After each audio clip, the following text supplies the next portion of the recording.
welcome to AT&T ThreatTraq for November 19th, 2013. This program provides network security highlights, discussion, and countermeasures for cyber threats.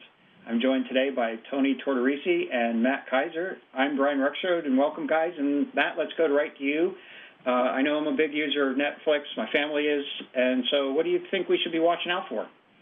So, as it turns out, Netflix users if you're using it on the PC, the only way to get Netflix content is through Microsoft's Silverlight rich content platform. Now, the problem with that is that there has been a vulnerability in Silverlight 5 for several months now, and there doesn't seem to be something that Microsoft is automatically patching. But if you've got it installed on your PC, you are a direct target for a new exploit kit that's called Angler, which is fairly recent, comes on the heels of many other exploit kits, and it turns out that that one has the vulnerability for Silverlight built right in. So if you installed Silverlight sometime in the past and haven't been maintaining your installation of it and updating it on your own, you very well may be vulnerable to it. This vulnerability was discovered by the malware researcher known as Caffeine. He goes by a pseudonym, very, very prominent blogger, good guy. But the upshot of all this is that if you do watch Netflix on your PC, it's probably a good idea to go ahead and make sure that you're updated to the latest version to make sure you're not vulnerable to this attack. Okay. Now, can you tell me a little bit about how this exploit works? Like, what is it that puts me in a position of vulnerability? Is it having the software installed, or is there something about actually using Netflix that facilitates? No, using Netflix itself is not the problem. And if all you're using your PC for is to go straight to Netflix, you'll be fine. But, however, this is part of an exploit kit. So if you happen to open up a malicious link that comes in through email or IM from someone that you don't know, and you get hit by the exploit kit, the code in the exploit kit will load Silverlight and exploit the software there. So merely using Netflix is not going to be a problem. It's the kind of garden variety attacks that we see every day on the internet that are now targeting Silverlight that make Netflix users the target for this. Okay, that's good, because so it's not a concern about Netflix per se, but it's that happens to be a predominant user of that Correct. Silverlight and having that. Yep, Netflix is still completely safe if that's all you want to do. Right. Okay. Very good. Now, Matt, is this the first time that Silverlight's been used in an exploit kit? I mean, this is the first that I've heard of something like this. This is the first that I've also heard of it. I can't call myself an expert and say this is the only time it's ever been exploited, right. But this is the first time that something has gotten this much attention in the press. Mm-hmm. Okay. All right, very good. Thank you, Matt. So let's take another look at, we talked a little bit about CryptoLocker before, and it's becoming one that we're paying more attention to. I know more organizations are paying attention to. There was a announcement last week. And, Tony, what can you tell us about it? The National Cybercrime Unit out of the UK has announced a few days ago, warning people just to be very wary of this. And as you know, this malware has been getting a lot of press, and it's going to escalate, and for good reason. Basically, what CryptoLocker is a malware that, when it's triggered, will kind of go around your computer and wonderfully encrypt all of your important files, all your documents, spreadsheets, pictures, so on and so forth. And then these people, they like to hold it for ransom. So if you want these files back, you have to go through certain means and methods to pay them. And I think right now, according to this article, the current price to get your files back is about $300 US. This one is definitely different than some of the other ransomwares where it just locks your machine, but this one allows you to kind of just puddle your way through the computer and still do what you would do on your computer, except you just can't get your important and personal files. The people behind this will definitely give you your files back, but with a cost, that $300. The thing with it is they refuse to give you your decrypt key until they confirm that you paid them. So they'll look at the accounts and be like, okay, you paid, and then give you your decrypt key, which is it's a business move, though they're malicious, and that's what their campaign is.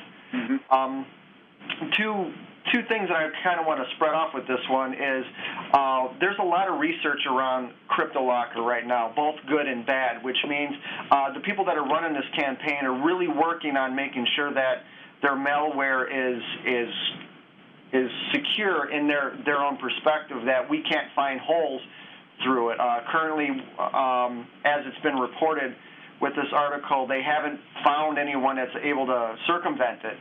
In addition to that, the decrypt key is 2048-bit encryption, which makes it extremely difficult to even try to crack, and that makes it more difficult for the people trying to get their files back. Right. But the main thing that I wanted to get to would be some recommendations to help people that are watching this to prevent CryptoLocker from hitting their machine and expand out into their enterprise. First off, a lot of people recommend that a good solid antivirus program will help. Make sure you keep that up to date, and also good backups. Back up your important documents. Put it somewhere that's on your PC, because if you do get hit, I don't recommend paying.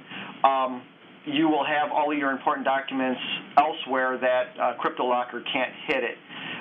In addition to that, the vector for this is email. So coming from my perspective, I would avoid anything that is a questionable attachment, anything that is actionable like an executable. In addition to that, my recommendation would be very leery of suspicious or unknown people that are sending you emails. If you don't recognize the from address, stay away from it. Also, subject lines and the bodies of these emails, they want you to perform the action, they want you to get infected. So it's kind of a risky click when it comes down to dealing with these emails that are coming in. And two more recommendations real quick for enterprise platform, people that are monitoring their enterprise. Definitely recommend a file attachment policy.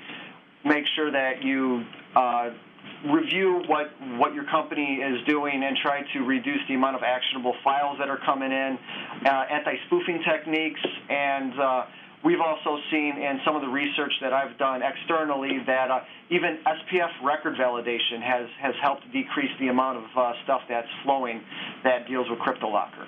Okay. Yeah, very good. Since you were on the subject of email, let's kind of cover that a little bit more closely. Of course, you're making some of those recommendations with respect to email because you, of course, are an email guru, and we certainly appreciate that. Thank you for joining us today. Do you have any idea what the themes have typically been for the malicious emails that are carrying this payload? Some of the stuff that I've seen deals with Invoice, Outlook. They basically want you to click on anything that's an executable that has those two general themes around it. So Invoices and Outlook updates, stuff like that. Right. Okay. And when you were using the term actionable, I just want to make sure that it was clear that what you're referring to is any attachment that if you click on it, it causes something to get executed. Absolutely. I should have clarified that a bit more, but yeah, actionable as in executables, anything that is going to run code. Mm-hmm. And have you seen cases where they're using obfuscation of the extensions? We've talked a number of times about the right to left, left to right characters, that sort of, or possibly extending the true extension way out with a bunch of blanks. Have you seen any of that type of thing? Right.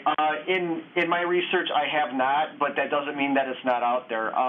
Some of the programs that are out there that can do some file type attachment blocking for enterprise and even personal PCs will actually look at the binary to see if this is an executable and this isn't. So when you do change it up a bit like that, some platforms it'll catch it and say, nope, that's an executable, we don't allow it.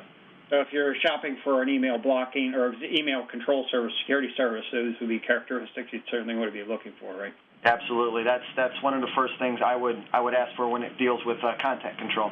Yeah, and we talked a little bit about this last week because there was actually another advisory that had come out from the NCIC, the National Cybersecurity Communications Integration Center, that we reviewed last week. I think that has subsequently, basically, at least a portion of that has been published through, I think, NIST as an advisory as well. But in any case, a couple of things that I wanted to share with you. One is that I know we were grappling with this. You'd mentioned the public key cryptography that's used here.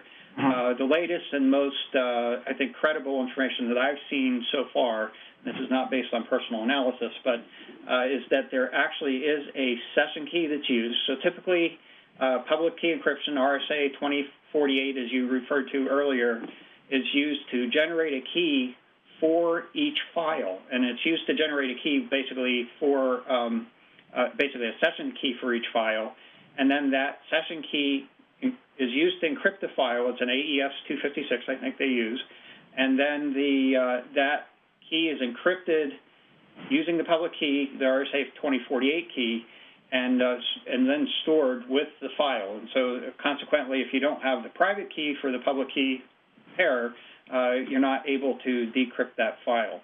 And that's a little bit problematic because, you know, as those session keys are generated and encrypted, each file is done independently. So even if you catch it along the way, it doesn't help you to get to the files that had already been decrypted. It doesn't even exist in memory anymore. So from a forensics point of view, it's very difficult to get to. Apparently, that public-private key pair is provided, the public portion of it that's used for encrypting the session keys, the file encryption keys, is apparently provided by the bad guy, so to speak, through a control server. So when the malware is installed, it goes and tries to phone home to a control server. If it's able to contact that control server, a public key is provided, and then things start. And so what it suggests that is if you're able to, from an enterprise point of view, block access to that control server, it may at least suspend that malware from going into its encryption mode. So it does perhaps provide some opportunity to detect it, clean it before it actually starts the encryption activities. But you know, if it's a laptop or something and they take it out and connect it to the internet somewhere, there's a good chance that it's going to have that problem is going to continue. So those would be the types of things you want to look for. Go to your antivirus vendor, see if there are signatures, known control servers that are used, and perhaps use those to help control the activity on your own network.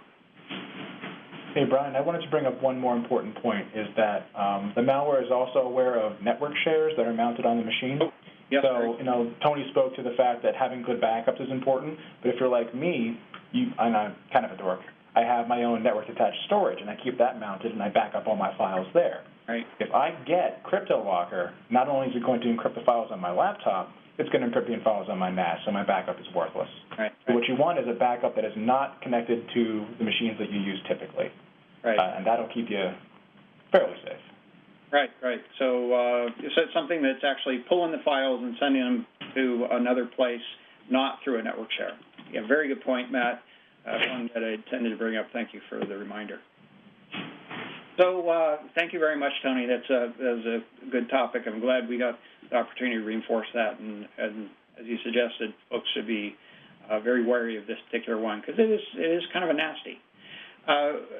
So let's go back over to Matt here. And I guess, you know, I remember this movie. I think it was called Face Off, where they actually surgically switched the face of Nicolas Cage, and I don't remember who his co-star was in this particular case, but you know, apparently you don't have to go through that extensive kind of activity to fake out to look like somebody else. Is that right? That's right. Oh, John Travolta, by the way. Oh, John Travolta, that's right. Mm-hmm. I'm a fan. So this is a little bit timely. So turns out that the new PS4, which gamers are very excited about, I know I am, has the feature that if you want to unlock the system, sort of authenticate yourself to it as a particular user, you can use the camera attached to the PS4, and after you've set it up, it'll recognize your face from a distance and determine that it's you and log you into your profile, where you can do the usual things you do with your PS4, play games, make, you know, purchases through the store. Now, some people, you know, want to push the limits of that, and there's an article over ExtremeTech where they decided to have a little fun with it. They put on an Iron Man mask just to see if they could make Iron Man's face the face that unlocks their PS4, because they wanted to have the ability to share a profile between different people and have them use one single key in one single face to authenticate to it. And it turned out it took a little bit more work than that, and through some trial and error, they were able to get a modified Iron Man mask to be their key to get in. I have to interrupt you for a second here. I think what they really want to do is wear their Iron Mask costume while they're playing games? Oh, I can imagine that being a fun thing to pop up on your webcam while you're taunting someone as Iron Man. Sure. I would probably do that. Yeah, sorry for the diversion there. Go ahead. All right. But what they also found is that if you take a picture of that person wearing the Iron Man mask and you put it on a tablet and you hold it up in front of the camera, it works just as well to authenticate you to the system. So the key becomes any image of the person whose face is associated with that profile, which means if you use your own face and you had a picture of that, you could use it the same way. It seems like a fun exercise in seeing how far you can push the camera system, but seeing as games consoles these days are more than just game consoles, where you can actually spend money to buy virtual objects or games or other things like that, there's a little more of a security measure, a security worry there, where people can authenticate as you to access what amounts to real money. Mm-hmm. Yep, very good, Matt. And that's one of the things that we always need to be paying attention to. This is particularly, I think, a good example where we've tended to think of gaming consoles as fairly innocuous systems. You're absolutely right. They're becoming more and more, just like a computer in terms of the types of uses. You can spend money with them, buy games, buy media, and possibly even access an account with information that might be sensitive in other ways as well. So clearly we need to be paying attention to the security attributes of even what we in the past considered to be somewhat innocuous. And, obviously, I just think it's fascinating, the idea of being able to, put up, to look as though you're somebody else and be able to get access to the system. Mm-hmm. Let's go ahead and take a look at the internet weather for the last week or so here. And I guess I would describe this week as fairly typical. I haven't seen any what I would just consider outstanding events, but let's go ahead and take a look at some of the things that have been taking place. I think this is the third week in a row that near the top of the list we had port 5038, and this is related to scan probes on 5038 TCP. That's Asterisk VoIP Management protocol, or port associated with that, with voice over IP management. And it is consistent with what we've been reporting in other times. The probes are from different IP addresses. It seems to be there's one address that's the predominant source of scanning activity on this port at any particular time. So what that suggests to me is it's coordinated, and it's usually from moving around to different countries. And I don't know if that has something to do with scanning particular address blocks and from different countries, or if there's something related to that. But in this particular week's set of activity, we saw Iceland as having been the source of most of the probes, whereas U.S., China, and India seem to follow in terms of contributions of probes. And we've seen a number of other countries involved in this in other weeks as well. And at least some of the sources in this particular set of examples that we're looking at were also scanning on port 3389 and port 8080. So what that suggests to me is they may not be specifically looking for a way to get to a voice over IP system. They may be, in fact, just looking for backdoors into an enterprise that they might be able to use for other purposes. So something you want to be paying attention to, as we've emphasized a number of times before, if you have a voice over IP gateway or if you have a PBX, most times they are accessible to the enterprise network, and you want to make sure that any accesses to outside of the enterprise are also being protected appropriately. And consistent with what we've seen before, a lot of this activity is relatively short bursts and scanning activity, not terribly aggressive, but certainly a reasonable quantity of those bursts. Next item here is in the number of scan sources. Is an increase in the number of scan sources on port 21320 TCP. And I didn't find anything that was, sort of well known as a use for this particular port. What I did find is that there were at least a couple of things in blogs that I'd seen where somebody had an example of malware that had opened this particular port, 21320 TCP, as a proxy in the system, and he described how he removed that malware and that problem went away. There was another example where they said that, I guess that was the only one that I was able to find. And then there were, what we see here is actually there are many sources of the scanning activity going up over time. So it started out, we had a noise floor as well below 25, perhaps even below 10 sources, and then a clear and prominent start of increase around November 14th, and then continuing forward up until even today, it seems to be still continuing to increase. One notable finding here is that many of these sources, actually the predominant majority, were from a single cloud service provider.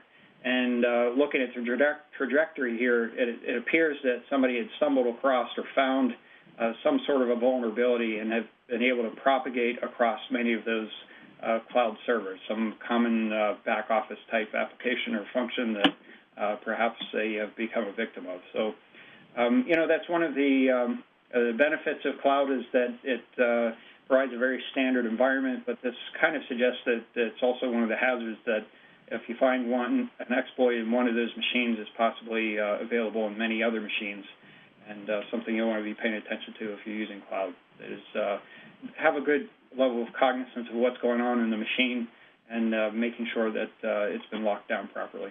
Next item here is scan probes on port 9000 TCP, and this one is actually registered to a service called CSlistener. But I wasn't able to find too much information about it other than other people were looking for information about it and also had not been able to find information about it.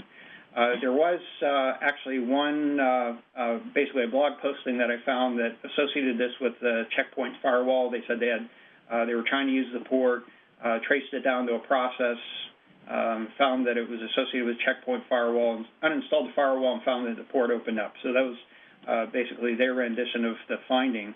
And in this particular case, most of the probes were from a few addresses in China, and also found that the same sources were also scanning a number of other ports, port 80, port 808, port 8080, port 8081, port 8088, port 9797, and port 9999. So perhaps looking for proxies or other applications that they might have an opportunity to exploit in one way or another. And this activity, I wouldn't describe it as particularly aggressive. There's, small spikes of activity, but we'll be keeping an eye on it to see if there's a pickup in that activity. Now, looking at the top 10 most probed ports actually this was from November 18th, yesterday, the day before recording this program. And what we have here are fairly typical activities, port 445 at the top of the list, a large other category, I should point out. That kind of suggests that there's a lot of other activity. This may be, in fact, associated with some denial of service attack activity might be sort of buried in there. But we have port 445 TCP in terms of the top probe port that is consistently probed. Port 53 UDP, a lot of times associated with queries in DNS reflection attacks. Port 1433 TCP, that's Microsoft SQL database. Port 80 TCP and port 3389. There's always looking for web servers that might be exploitable, and then port 3389 being a remote desktop protocol that would potentially allow remote access to machines, usually password guessing. And we also see the peer-to-peer ports associated with the zero-access botnet, and we'll take a quick look at that in a little bit here. And in terms of most sources doing the probing, no surprises, port 445 at the top of the list, port 80 shows up on this list as well. We talked about port 3074 last week. That's port 3074 UDP that's associated with gaming, and we did see an increase. We'll take a quick look at that in a moment here as well. So in terms of the zero-access botnet, I'm showing 90 days of activity here. On the left side here was basically sort of a low point. This was associated with a takedown activity, basically that degraded the zero-access botnet for a period of time. And I think Symantec had published some papers on that topic. But consequently, there was some activity near the beginning of September, and then subsequently some other activity about the second week in September, where they basically embarked upon an activity to rebuild this botnet. And at this point, it's at its highest level that we've seen it ever, and continues to appear to have the sort of an upward trend, but it seems to be sort of migrating towards saturation here. So we want to keep an eye on the zero-access botnet as we continue forward here. And, what we're really showing here is the activity associated with the peer-to-peer communications between the bots. It's not necessarily a direct measurement of the size of the botnet itself. It's also factored by how active the botnet is, but it seems to be a reasonable measure. And the last item I wanted to show you here, we had ruled this activity, this port 3074 UDP activity as innocuous. It is not security related, near as we can tell. It appears to be associated with the release of some new games that have, are kind of getting a jump on the holiday season and the game sales. And so there was an upward spike in activity, even an upward trend in activity for a while. It seems to have tailed off a little bit. Maybe somebody got more homework than they anticipated and had to go back to focusing on schoolwork for a little bit. We're also seeing an upward trend again here. So, again, not a security issue. We see it just as apparently an attribute of the release of a new game on the market. So that's our show for today. If you'd like to get in touch with us, you can email us at threattrak@list.att.com. And you can also find us on Twitter. Our handle is at ThreatTraq. ThreatTraq video is available on the AT&T Tech channel at att.com/ThreatTraq. It's also available on YouTube. And you can subscribe to an audio-only version through iTunes. I want to thank you for joining us today. Thank you, Tony. Thank you, Matt, for joining. I'm Brian Ripstrode. We'll be back next week with a new episode. And until then, keep your network safe.